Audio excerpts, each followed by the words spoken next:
Boa noite, sejam bem-vindos.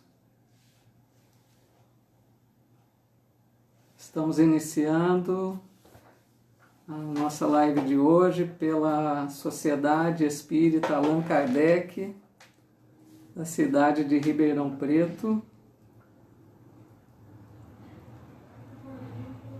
Vamos aguardar apenas uns minutinhos para que a gente possa efetivamente iniciar.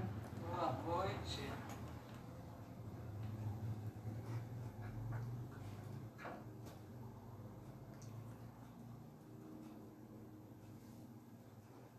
Boa noite, Evanira.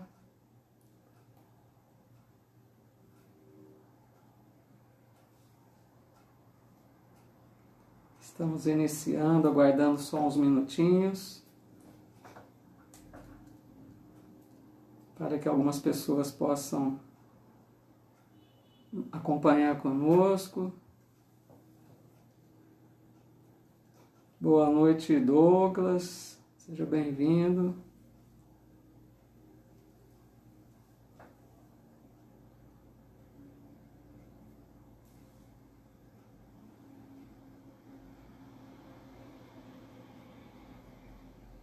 Hoje nós vamos abordar o tema O Propósito da Vida.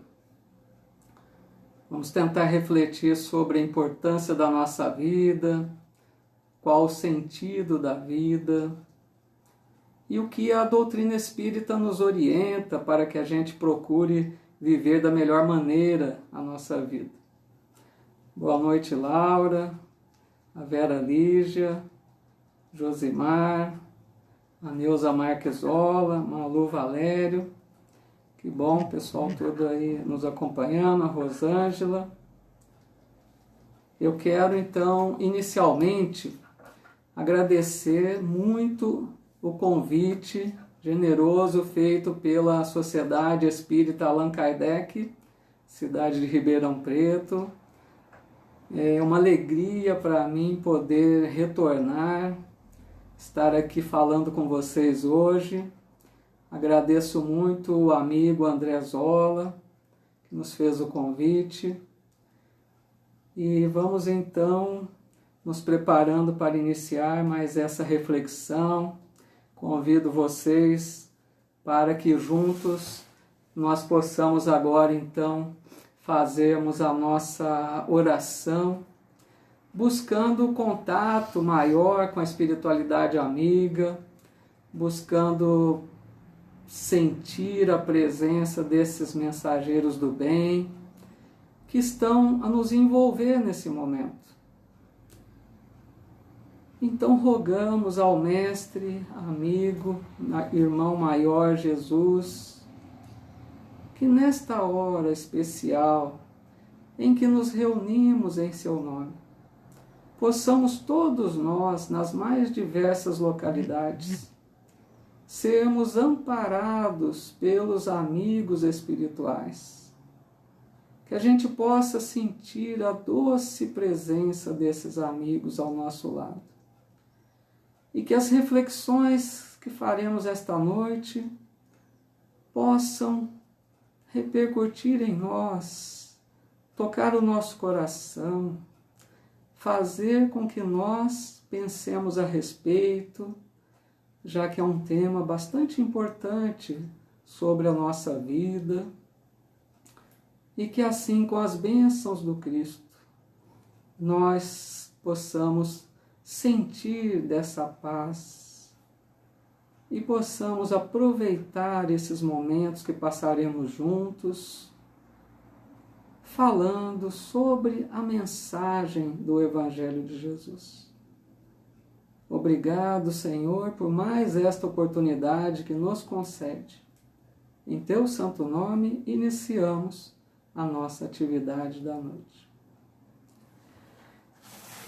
Então, meus amigos, hoje, como disse, falaremos sobre o propósito da vida. Qual é o sentido da nossa vida? E a gente, se nós recordarmos algum tempo atrás, mesmo antes da situação difícil que enfrentamos hoje, com essa pandemia, era comum nós percebermos muitas pessoas apresentando quadros de depressão, grande insatisfação, ansiedade exagerada, quantas pessoas fazendo uso de remédios para dormir. Infelizmente, constatamos sempre, ultimamente, o crescente número de suicídios, até em idades de jovens, crianças, algo assim preocupante.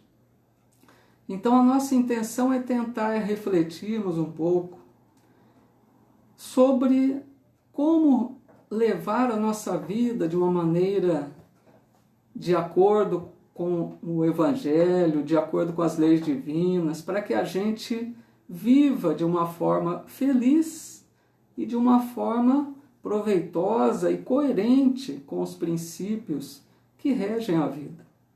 Então eu quero iniciar com um pensamento de Albert Schweitzer.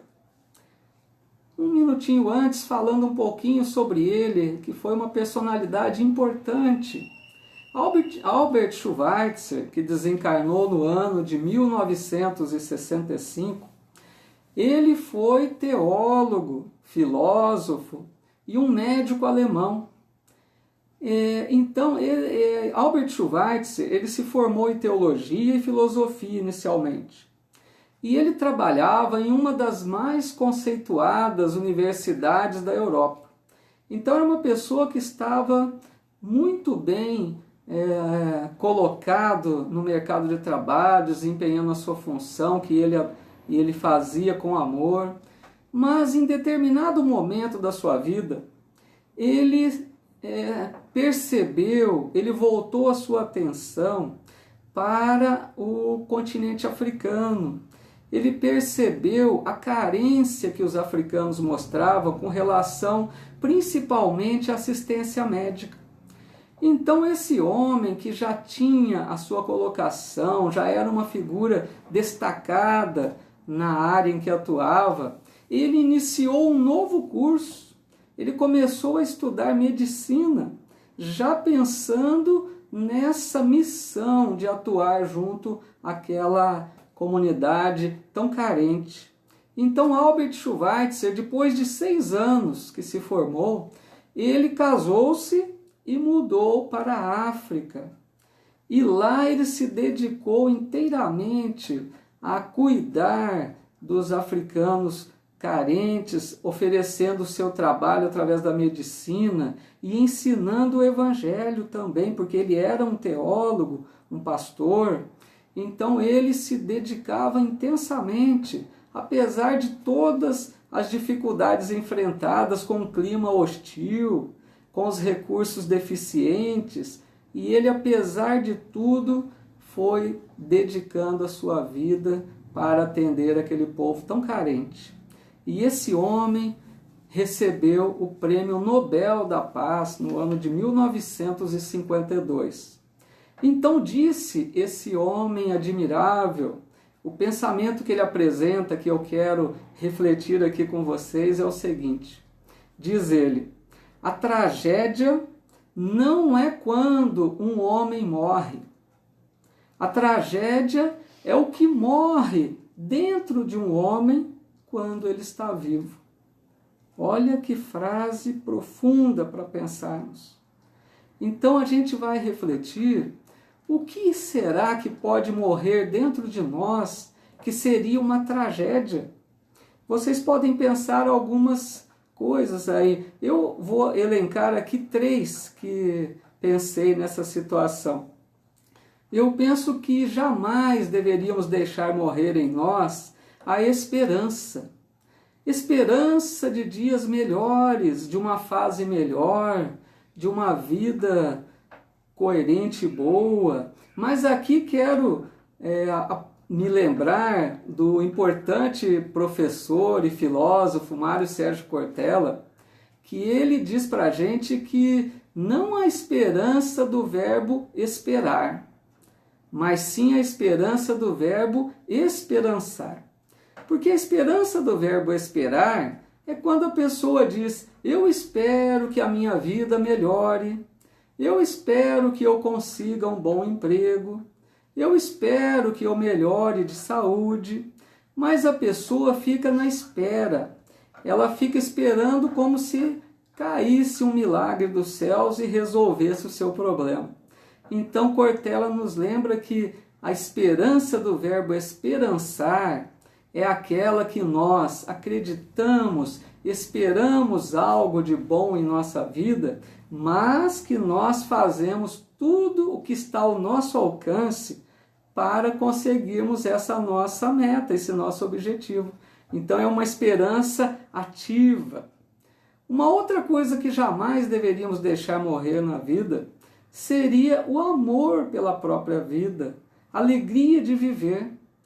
E aí vocês poderiam argumentar que às vezes passamos uma fase tão difícil, às vezes a vida está tão tensa, complicada, apresentando muitas dificuldades, mas a doutrina espírita nos orienta que a vida é uma bênção de Deus, é a misericórdia divina agindo a nosso favor. Porque se nós pararmos para pensar um instante de que se fosse verdadeiro aquele entendimento antigo de que a alma, depois de uma existência, seria elevada ao céu ou condenada a um inferno eterno, isso seria muito triste e desesperador. Mas a doutrina espírita vem nos dizer que Deus criou a reencarnação. A reencarnação possibilita que nós voltemos para corrigir, para fazermos de forma melhor aquilo que não foi muito bem feito em outras existências. Então, a hora que Deus nos permite reencarnar, Ele está demonstrando imenso amor por nós, muita misericórdia. Então, entendendo dessa forma, que muitas vezes na nossa vida, nós enfrentamos sim expiações duras, provas difíceis, mas tudo isso está concedido pela misericórdia divina a nosso favor. São fases difíceis que passamos na vida que vão resultar em algo de muito melhor no futuro se nós soubermos aproveitar bem dessas provas, enfrentarmos bem essas expiações com resignação. Então que a gente tenha sempre esse amor pela vida, essa gratidão a Deus por nos conceder novas oportunidades. E penso também que a gente não deveria deixar morrer em nós a fé, principalmente a fé em Deus, nosso Pai, que Deus sempre nos oferece o melhor. Esse pensamento deveria estar sempre conosco. Deus jamais iria nos permitir algo que fosse ruim para nós.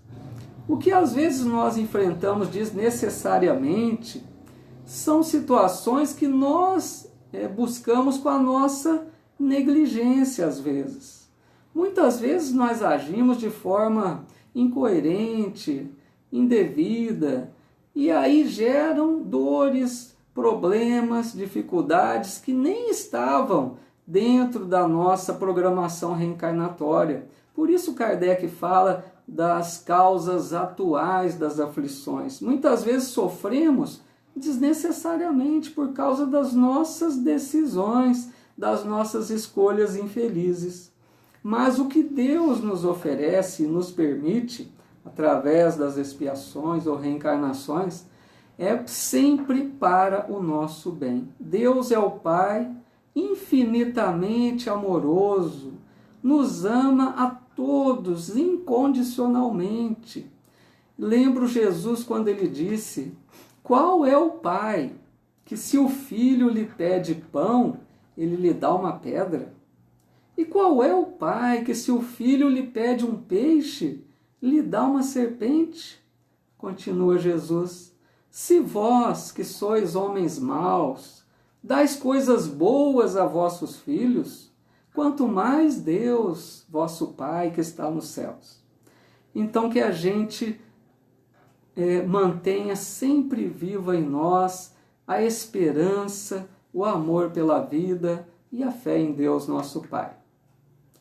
Agora quero trazer um pensamento de um outro filósofo importante, bem mais recuado no tempo, filósofo, escritor da China antiga, Lao Tse. Disse Lao Tse: se você está deprimido, está vivendo no passado. Se você está ansioso, está vivendo no futuro. E se você está em paz, está vivendo no presente. Vamos refletir então um pouquinho sobre esse pensamento. Quando ele fala que nós estamos vivendo no passado, é fácil nós percebermos que muitas pessoas realmente vivem presas a um passado. Quantas pessoas existem que se recordam de fases boas das suas vidas, onde tudo parece que dava certo, viviam em paz, com saúde, com harmonia na família, eram aqueles momentos venturosos da vida. Só que o problema é que às vezes essas pessoas podem estar vivendo hoje com esse olhar voltado para esse passado, desejando que esse passado volte. E nós sabemos que não é assim. Nós passamos por fases diferentes na vida. Cada fase oferece a sua lição. Nós tiramos um aprendizado.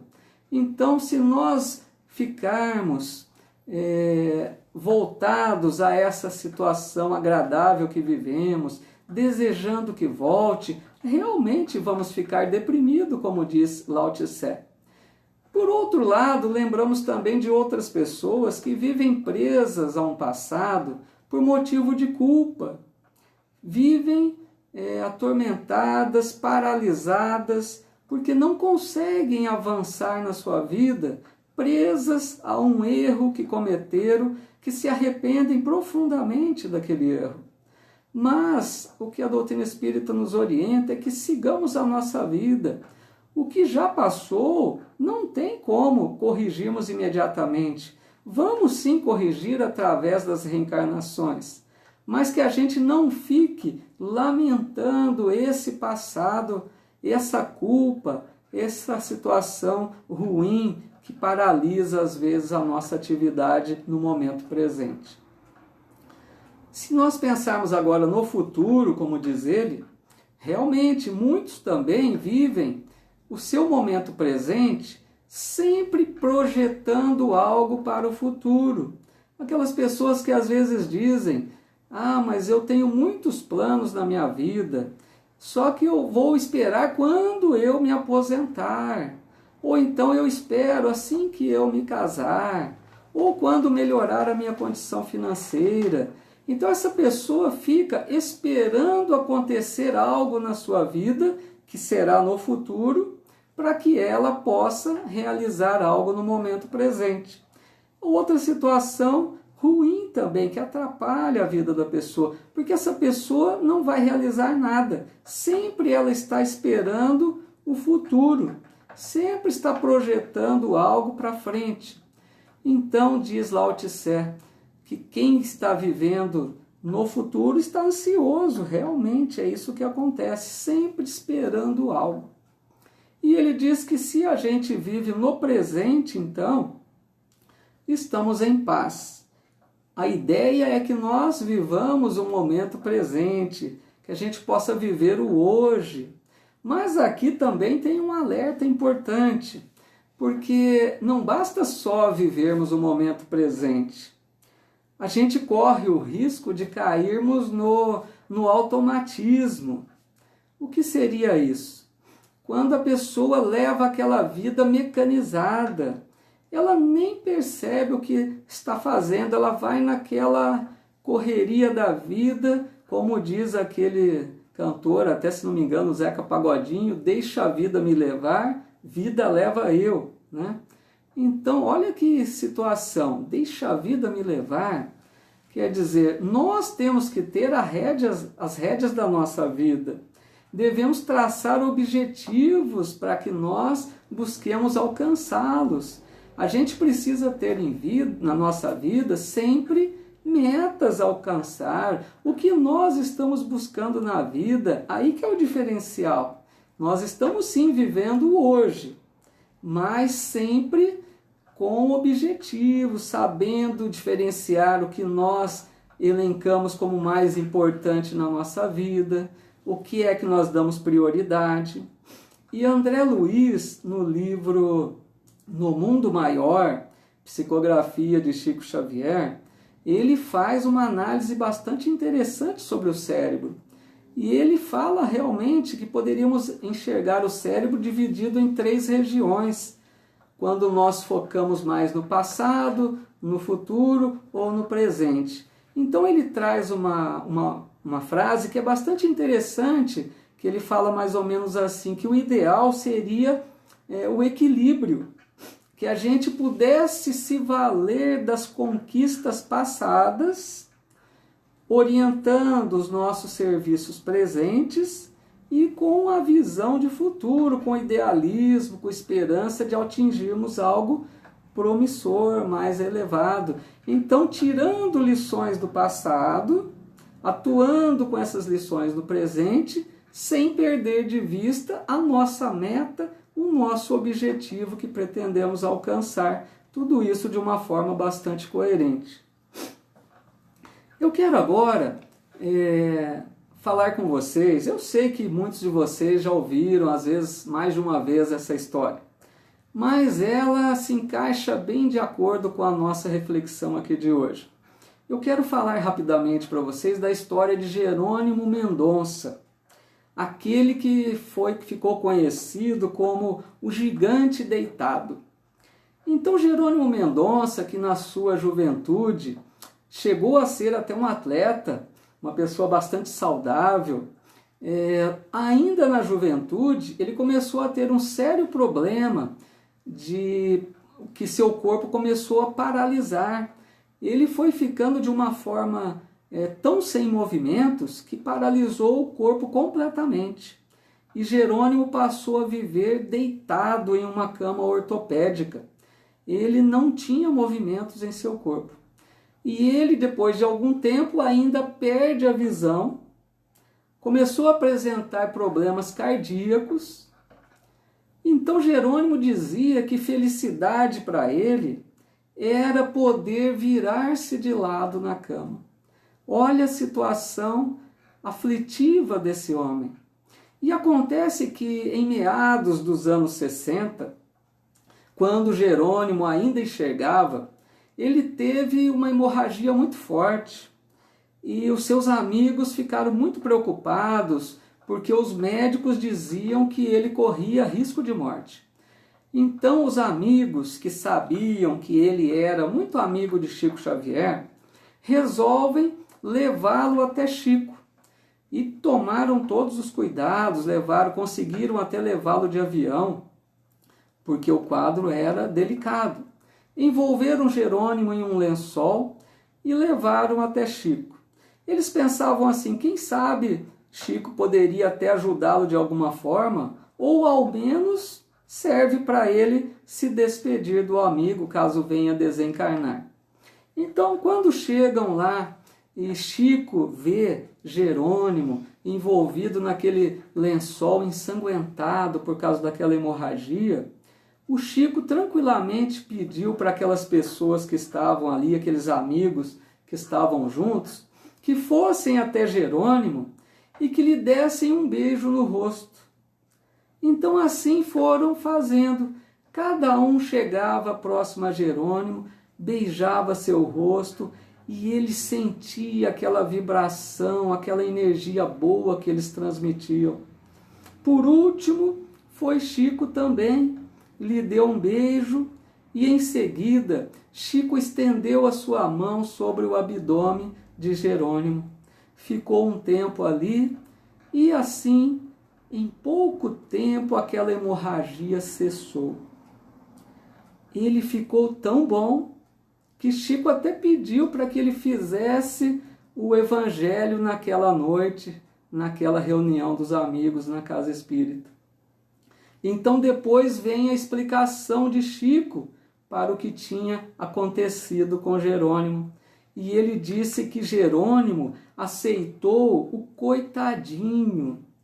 Jerônimo desenvolveu um sentimento de autopiedade. Ele tinha dó de si mesmo. Então, esse processo mental que ele ficava nutrindo, essa dó de si mesmo, essa autopiedade, esses pensamentos foram interferindo fluidicamente em seu corpo físico e gerou a lesão.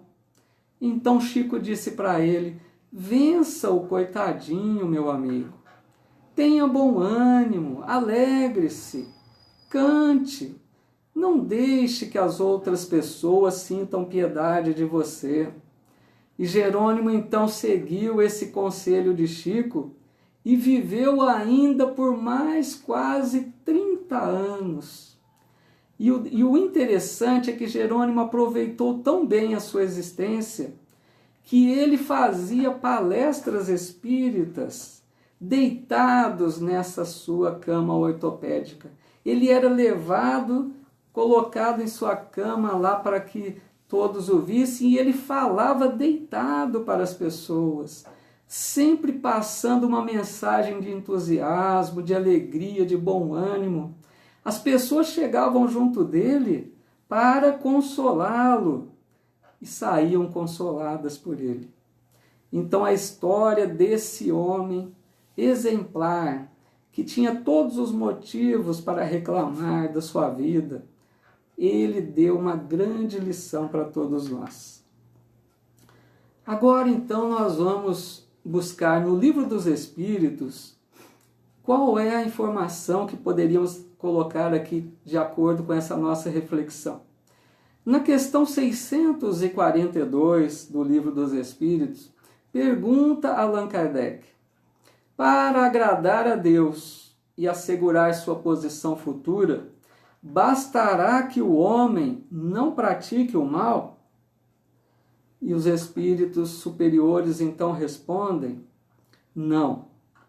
Cumpre-lhe fazer o bem no limite de suas forças, porquanto responderá por todo o mal que haja resultado de não haver praticado o bem. Fica bem claro, então, nessa resposta dada pelos Espíritos, que não basta não fazer o mal. É preciso que nós façamos todo o bem que estiver ao nosso alcance. E essa colocação do Livro dos Espíritos está muito de acordo com aquela fala de Jesus, porque Jesus deixa para nós aquela que é considerada como a regra de ouro do seu Evangelho, aquela receita para a nossa felicidade, quando Jesus nos diz: faça ao outro tudo aquilo que você gostaria que te fosse feito. Então Jesus está nos recomendando que façamos sempre o bem, que é isso que os Espíritos nos disseram. E aqui, para a gente reforçar com um exemplo, todos nós que somos pais, mães, os educadores que criam os filhos, as crianças com todo esse amor, nós sabemos que nós damos a nossa própria vida pela vida de nossos filhos. O amor que nós temos pelos filhos faz com que nós venhamos a enfrentar qualquer sacrifício em favor do bem-estar e da alegria deles. Então essa é uma prova verdadeira e que nós sabemos a alegria que sentimos com todo o esforço, com toda a renúncia, com todo o sacrifício. Nós temos aquela alegria verdadeira em nosso coração de sabermos que contribuímos para o bem daqueles que amamos verdadeiramente. Então que esse exemplo, o ideal é que nós aos pouquinhos vamos estendendo esse amor para os outros também. Nós estamos aprendendo com os filhos, mas a ideia é que nós vamos ampliando esse amor para com os semelhantes, fazendo esse bem a todas as pessoas. Estamos aprendendo a desenvolver esse amor ainda. Então é interessante que a gente busca a felicidade através de tantas maneiras. Projetamos a nossa felicidade, às vezes, nos bens materiais. De outras vezes, projetamos a felicidade num grande amor ou em viagens pelo mundo. Então a gente está sempre buscando uma maneira de ser feliz. Mas a receita é essa. Quando nós fazemos o bem ao semelhante, nós temos uma alegria verdadeira em nosso coração que não tem outra que substitua.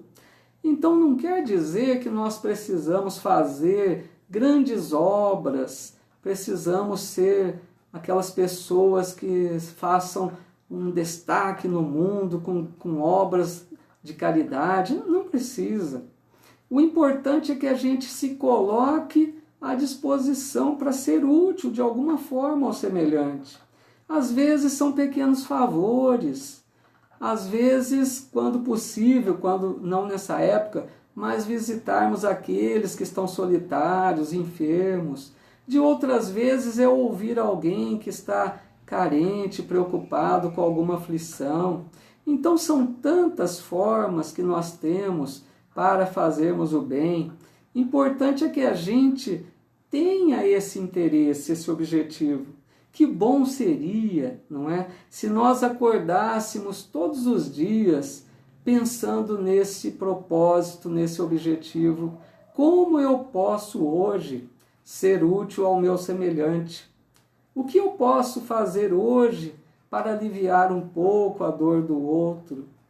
E a gente até vê nessa pandemia quantos exemplos maravilhosos de solidariedade, como citando só um, por exemplo, aqueles jovens que moram em edifícios e deixam recados para os idosos, que eles se colocam à disposição para pagar as suas contas, para que eles não precisem sair às ruas correndo o risco do contágio. Então, olha quantos exemplos que a gente pode ter para ajudar o semelhante, estarmos atentos para essa orientação do Cristo de fazermos o bem. Porque já dizia Francisco de Assis, é dando que se recebe.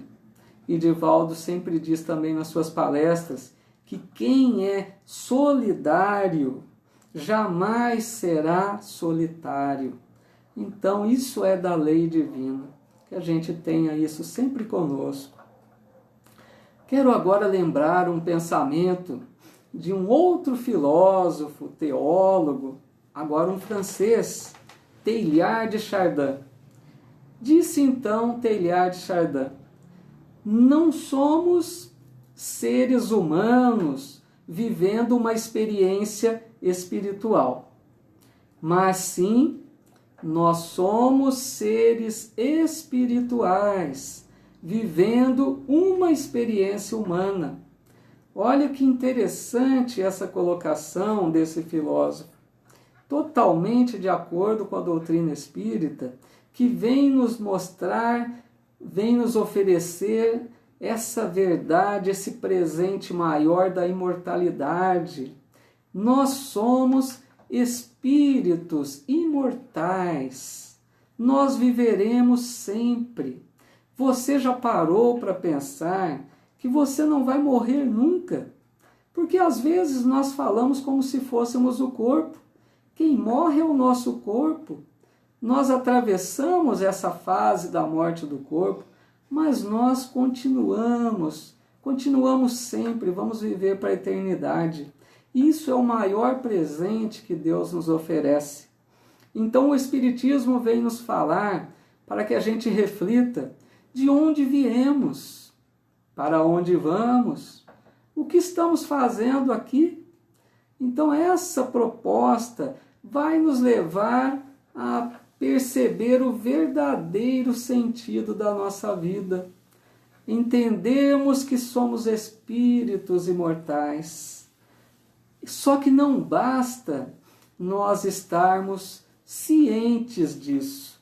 Eu penso que é importante interiorizarmos esse conceito, essa verdade, porque a gente precisa viver como espíritos imortais, sabendo que estamos temporariamente aqui no mundo material, para que a gente saiba diferenciar os valores, saber o que mais nos importa. Então nós estamos aqui na Terra para evoluir, para progredir espiritualmente. Então muitas vezes nós percebemos que os atrativos do mundo nos enceguece para as coisas espirituais. Às vezes a gente se sente tão atraído por aproveitar a vida, por viver intensamente todos os prazeres que o mundo nos oferece. Nada contra. A doutrina espírita não é contra que nós venhamos a aproveitar os bens que a terra nos oferece, que a gente possa ter uma vida proveitosa, alegre, momentos felizes. O grande problema é se a gente ficar preso somente a isso e perdermos a nossa identidade espiritual, esquecermos o que viemos fazer aqui na Terra. Então, muitas pessoas, se nós ouvirmos a voz do mundo, muitos dizem para nós: olha, aproveite, a vida é uma só, viva intensamente. Então, às vezes, a pessoa fica num desespero para viver tudo que é possível, que esquece dos valores principais, descuida dos seus objetivos espirituais. Então, é muito importante que a gente tenha esse conceito, essa reflexão sempre conosco. Não nos esquecendo que, antes de reencarnarmos, foram feitos planejamentos reencarnatórios para nós. E nós temos, então, já reencarnamos cientes de que em determinada fase da vida iríamos enfrentar dores, dificuldades, problemas. Então, por que agora nós vamos nos desesperar se estamos atravessando esse momento das provas difíceis ou de uma expiação mais dura? Que a gente, então, mantenha a fé, a serenidade, a resignação para superarmos isso da melhor maneira. Então a gente vai concluindo que com tudo isso, que o sentido da vida é fazer sentido a outras vidas.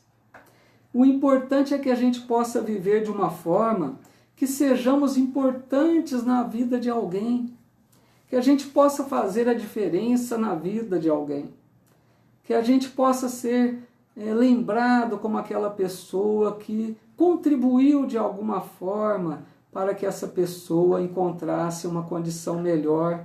Já nos disse Jesus: sejam o sal da terra, a luz do mundo. Então, eu quero dizer a vocês que, apesar de todo esse caos que nós estamos vivendo atualmente, essa situação aflitiva, onde muitos estão desesperados, amedrontados, que a gente possa manter essa fé, essa esperança, esse entendimento de que Deus, nosso Pai, está completamente ciente de tudo que acontece no planeta Terra. Jesus é o nosso governador espiritual.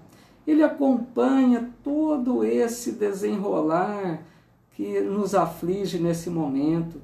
Tudo isso faz parte dessa nossa trajetória evolutiva. Que nós possamos enfrentar esse momento com a maior serenidade possível, com fé, com esperança, cientes de que Deus está no comando, não tem nada errado, está tudo na mais perfeita ordem. E nós estamos nos aproximando de uma nova era, de uma época promissora para um mundo mais fraterno. Vamos fazer a nossa parte, vamos viver de forma a sermos realmente esses instrumentos da paz, o sal da terra, que a gente possa darmos bons exemplos de serenidade, de amor, de fé, de esperança. Então, assim, meus amigos, eu quero concluir, encerrar essa nossa reflexão com uma crônica que Humberto de Campos nos apresenta no livro Crônicas de Além Túmulo. Uma historinha que ele nos conta, que ele chama de O Elogio do Operário. E essa historinha, creio que faz a gente refletir bastante, tirarmos lições sobre os valores da vida.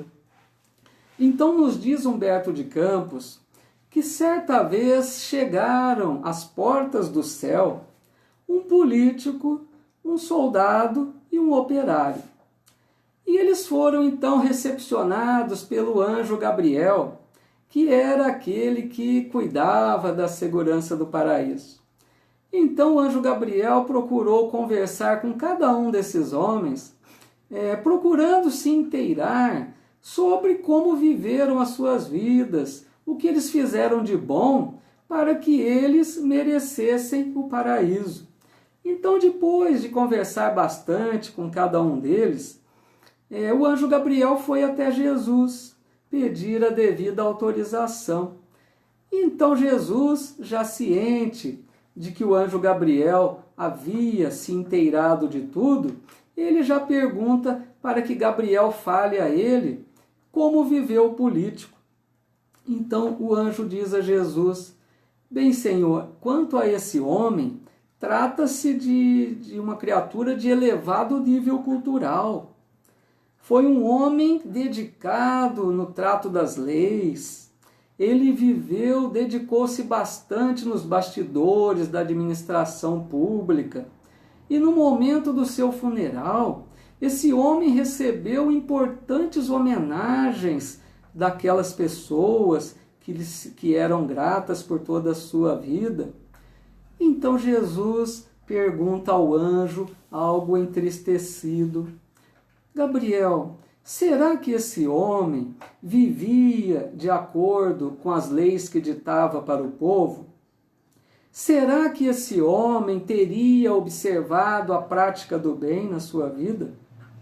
E o anjo então lhe responde: bem, Senhor, a luta política, as questões diplomáticas tomavam muito tempo desse homem.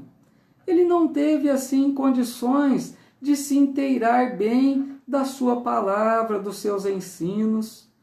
Mas Gabriel, responde Jesus, o meu evangelho deveria ser a bússola de todos que se colocam à frente da humanidade, na posição de comando, de direção. Aqui não há lugar para ele, Gabriel. Diga a ele que volte à terra para retornar mais tarde pelas portas do bem, do amor e da caridade. Então continua Jesus: e o que você me diz sobre o soldado, Gabriel? O que fez o soldado que justifique a sua chegada ao paraíso? Ah, Senhor, esse foi um herói na terra em que nasceu. Ele chegou à posição de chefe das forças militares na última guerra, pelos seus atos de bravura, de extremado amor à pátria. Esse homem tem o peito coberto de medalhas, e todos lembram de seu nome com carinhoso respeito. Então Jesus lhe responde: infelizmente o céu está fechado para homens dessa natureza. É inacreditável que os homens glorifiquem aqueles que exterminam a pretexto de patriotismo. Nunca houve determinação divina para que os homens se separassem entre pátrias e bandeiras. A lei que eu deixei no mundo foi do amor a Deus acima de todas as coisas e ao próximo como a si mesmo. Aqueles que semeiam ruína e destruição não podem usufruir da beleza e da tranquilidade do paraíso. E o operário, Gabriel? O que você me diz desse homem? Ah, Senhor, quanto a esse homem, quase nada tenho a dizer dos seus amargurados dias terrestres. Toda a sua vida foi de muita adversidade, mas a fé que esse homem tinha na vossa misericórdia foi-lhe sempre a âncora de salvação. Ele trabalhou pesado com as máquinas. Ele foi o colaborador desconhecido do bem-estar dos afortunados da terra e nunca recebeu compensação digna para o seu trabalho. Esse homem se desgastou em dedicação à família e à coletividade. Ninguém conheceu suas dores e suas lágrimas. Esse homem viveu com fé e morreu com esperança. Jesus então lhe responde alegremente: o céu pertence a esse herói Gabriel. Suas esperanças colocadas no meu amor são sementes benditas que frutificarão a 1000 por 1. Se os homens o ignoram, o céu reconhece o seu heroísmo e o seu sacrifício. Enquanto o político organizava leis para o povo que ele não cumpria, esse homem se sacrificava no desempenho de seus deveres. Enquanto o soldado destruía seus irmãos, seus braços faziam o milagre do progresso e do bem-estar da coletividade. Esse Gabriel faz parte dos heróis do céu que a terra nunca quis conhecer. E assim, enquanto o político e o soldado retornavam à terra para novas e dolorosas reencarnações, o operário de Deus cobria-se com as claridades do infinito, em busca de outras possibilidades de trabalho para o seu amor e para o seu devotamento. Agradeço mais uma vez o convite da Sociedade Espírita Allan Kardec de Ribeirão Preto, os amigos, essa oportunidade de retorno, que para mim é uma honra, uma grande alegria. Agradeço muito a cada um de vocês pela participação aqui conosco, pelas vibrações, pelos pensamentos conectados conosco, desejando muita paz a todos. E os convido agora para a nossa oração de encerramento. Que nesse momento possamos elevar a nossa gratidão ao Pai infinitamente amoroso, a Jesus, nosso irmão, que acompanha todos os nossos passos na nossa trajetória evolutiva na Terra.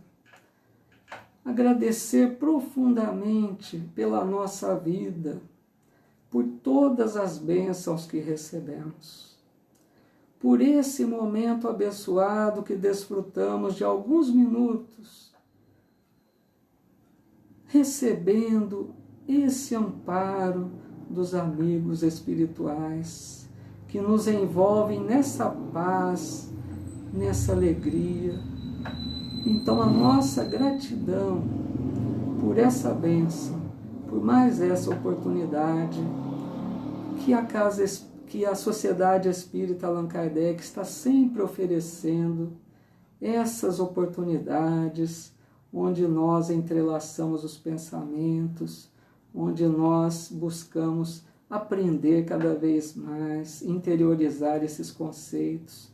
Que Deus abençoe esta Casa Espírita e tantas outras, os seus trabalhadores, que continuem dedicados com esse amor, perseverando nesse trabalho.